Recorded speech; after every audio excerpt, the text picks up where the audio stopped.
I'm Kate Dews from the Disarmament and Security Centre that we run from our home here in Riccarton, Christchurch. And today we're sending over 50 banana boxes filled with papers that I've collected, documenting my work and my husband's work, it's Commander Robert Green, for the last 45 years. The collection itself, I've helped to collate it, to type it all up, to label it all. It's just going to be fantastic that these are going to be in an archive permanently now and accessible for students and academics and anyone else who's interested in the issues.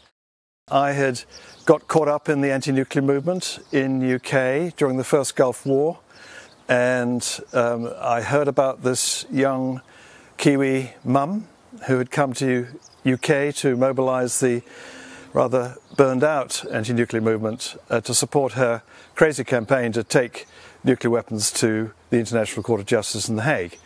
And I found myself suddenly chair of the British affiliate, and then went to the launch in Switzerland, which is where we met because she was a keynote speaker. The business of breaking out against nuclear deterrence, if you've been in the system, can be quite traumatic. You're heavily indoctrinated, you lose a lot of friends, you become a bit of a threat to them, and so you find out who your real friends are.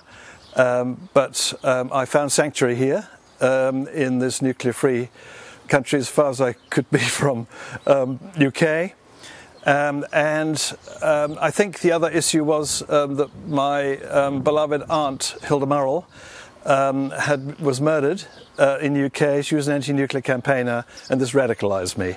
And I think you need that sort of experience to do what I've done. From being a teacher and an activist out in the forefront, I've, I suppose, traversed right through to being not just an advisor on disarmament with our own government, having helped get our nuclear-free law, but also then going to the UN, to the special session on disarmament, and then amazingly being asked to be an advisor to 2 UN Secretaries General at the UN on disarmament and disarmament education. So having taught peace studies at Canterbury University, all these skills that I suppose you learn, you realise that you've got to do all the hard slog of being an activist, collecting signatures, signing petitions, putting stickers up, teaching people about the need for getting rid of nuclear weapons and nuclear energy. And so education is, to me, the basic of what we've got to do, and that's why universities are so important and why we train our young people.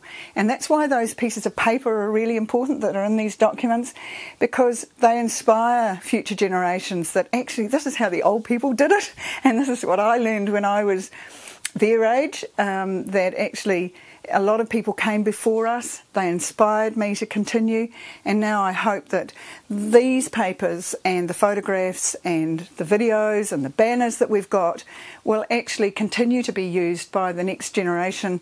My role, which I've developed over the last 20 years with Kate when we teamed up to form this Disarmament and Security Centre, is to try to build bridges between the military and the peace movement. Because I believe that there is a real yearning among the military to be acknowledged as peacekeepers and potentially peacemakers. And so that is where I hope I can encourage the peace movement to relax with the military and realise that they're actually on the same side, but also to understand the limitations.